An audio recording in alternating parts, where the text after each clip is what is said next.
sa ating susunod naman na magsasalita, kilala po niyo ito siya bilang isang senador na matibay at itataga ninyo sa bato.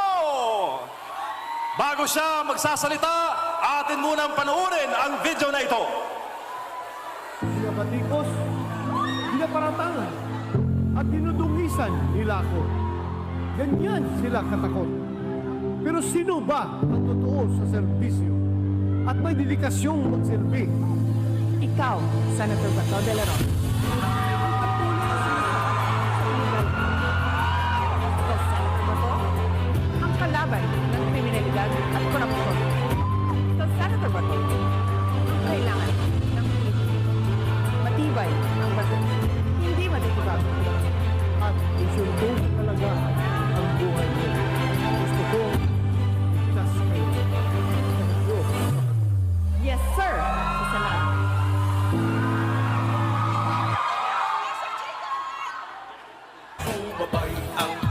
Ang inyong number 22 sa Senado,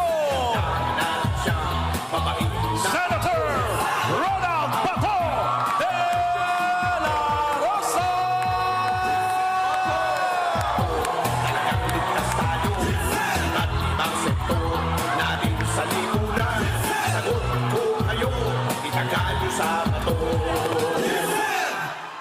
Maraming salamat.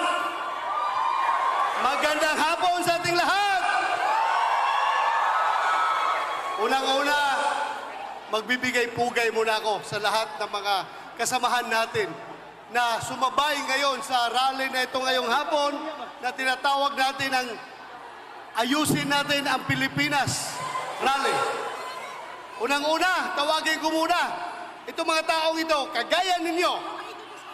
Sila'y andito, kayo andito, sila andon sa ibang mga lugar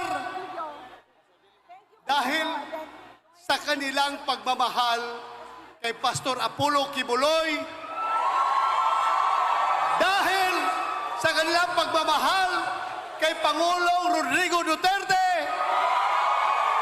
dahil sa kanilang pagmamahal kay Vice President Inday Sara Duterte, dahil sa kanilang pagmamahal sa buong senatorial slate ng PDP Laban. Itong mga tao na ito, wala itong tinatanggap na ayuda, ha? Hindi ito hinahakot. Walang akap, walang AX, walang tupad, pero merong pangarap na gaganda ang kinabukasan ng Pilipinas. Unahin natin tawagin ang ating mga kababayan sa Baguio. Kumusta kayo dyan? Ang balay-balay pala ito. Baguio yun, Baguio, Baguio! Mga kababayan natin sa Bulacan, Santa Maria, Bulacan, ang ating mga kababayan sa Cavite, Imus, Cavite. Oh, masaya sila kahit walang tinatanggap na ayuda. Iba yung ikaw ay kumikilos dahil sa puso. Di ba? Galing sa puso yan. Tama. Tama. Ang ating mga kababayan sa Cainta, Rizal. Cainta, Rizal, oh. Ang ating mga kababayan sa Capiz, Rojas City. Kumusta kayo dyan? Ayos. Ang ating mga kababayan sa Cebu.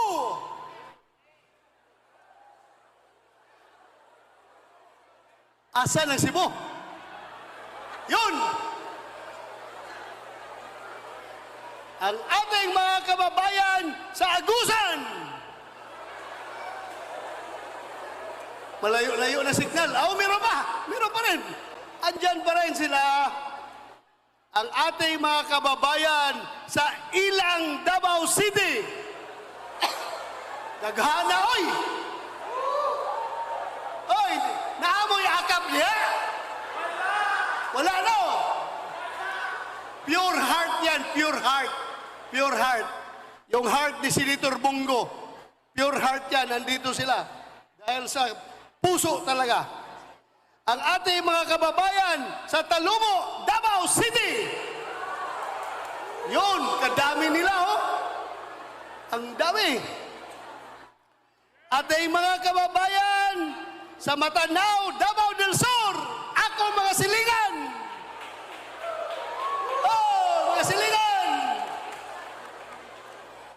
Ating mga kababayan sa Plaridel, Misamis Occidental. Yun.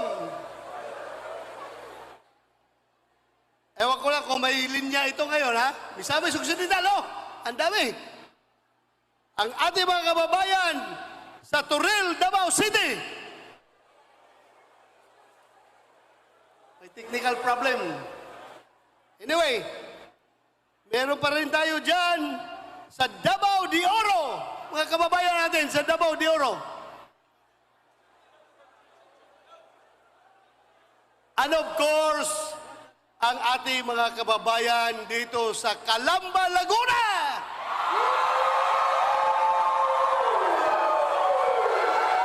Mga kababayan, maraming salamat. Hindi ko nahahabaan yung aking pananalita. Basta ako, gusto ko lang talagang siguruhin natin. Alam nyo, kagaya sa nangyari ngayon, no? Andyan yung ating mga kababayan kahit walang ayuda. Anong ibig sabihin yan? Isabay pa natin yung mga survey na nagsipaglabasan ngayon na nakikita natin na lahat kami sa PDP Laban ay pasok sa survey. Yan ang totoong survey. Yan ang totoong survey. Kaming siyam sa PDP Laban ay pasok sa Magic 12. Anong indicator? Anong explanation yan? Anong explanation? Bakit ganun? Yun ang sinasabi natin na protest vote na mga taong nasasaktan, na mga taong naiinis, at mga taong galit sa ginagawa ng kasalukuyang kapangyarihan. Yan, mga tao niyan, tahimik lang yan. Pero pinapakita nila yung kanilang saloobin pagdating sa eleksyon. Kaya, I'm warning you, hold your breath, tighten your belt. Pagdating sa eleksyon, sasabihin ko sa iyo, magugulat na lang ang lahat na itong siyam na ito, Attorney Jamie Bundok, yours truly, Mr. Malasakit, Senator Bongo, Jamie Hinlo, Attorney Raul Lambino, Congressman Rodante Marcolita, of course, ang ating pinakamamahal na si Pastor Apollo Kibuloy, at si Attorney Vic Rodriguez, at Philip Ipi Salvador. Magulat na lang kayo pagdating sa eleksyon. Itong lahat na ito ay nakakalusot. Ako, I am not trying to be a prophet. I'm just trying to share with you yung aking nakikita habang ako'y umiikot sa buong Pilipinas. Nakikita ko talaga yung damdamin ng puso ng Pilipino na gusto nila talaga, sir, straight PDP laban kami. Yun lang yung nagsasalita. Pero yung iba tahimik. Ayaw magsalita. Pero sabi nila, makita na lang ninyo, sir, sa magiging resulta ng halalan. Tingnan ninyo kung anong kalalabasan yan. Kaya, sana tayo, huwag tayong mawalan ng pag-asa. Fight pa rin tayo, kumbate pa rin tayo! Ano yung nangyayari ngayon, di ba? Everyday makita mo sa social media, meron papalabas ng binablog na nila yung paggagamit nila ng shabu. Nakita ninyo? Ginagawa ng live sa Facebook yung paggagamit ng shabu. Ang masaklap nito, parang ito mga tao na ito, pakiramdam nila, ito na ang new normal. Normal lang nagagamit ka ng shabu. Normal lang na ipagmamayabong mo sa buong mundo na ikaw isang drug user. Bakit? Ano na nangyari sa utak ng ating mga kababayan? Hahayaan ba natin na magiging ganito na lang palagi? Hindi! Kaya tayo andito dahil nga sabi natin, ayusin natin ang ating bayan rally. Yan ang purpose sa rally na ito. Ang mahirap dyan, yung ating mga anak, kabataan natin, wala tayong control sa kanila. Sila sige scan sa social media at nakikita nila itong mga adik na gumagamit ng shabu na pinag-post yung kanilang illegal activity. Anong isipin ng kabataan? Ay, normal lang pala. Ay, sikat ka pala kung gagamit ka ng shabu.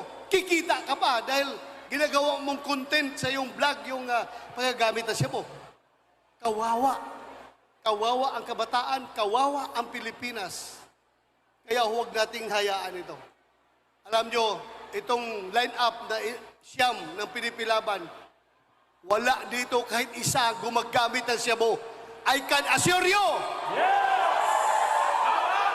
Ako'y magpapabitay kung mayroong isa dito na gumagamit ng shabu o kahit anong klaseng drugs.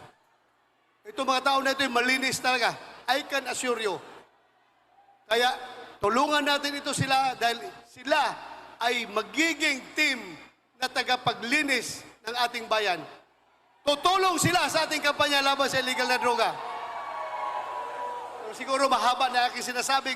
Marami pa kong gusto isumbong sa inyo. Pero sige na lang, next meeting natin, habaan natin aking pananalita. Kakanta na lang ako siguro. Alam nyo, si Atty. Jimmy Bundok, professional singer yan. Si Bato, professional boxer dati. Boxer lang. Pero pipilitin ko pa rin kumanta para sumaya naman kayo. Di ba? Wala na nga kayong ayuda. Wala kayong tinatanggap na akap. Tapos, wala pa kayong marinig na konting entertainment. Let me entertain you. Kantahan ko kayo kahit na yabag yung tingog ko. Ha? Kakanta ko. Sige. Asa na ito kong word? Lyrics. Lyrics. Sini. Maraming salamat! Magandang gabi sa tila. Thank you.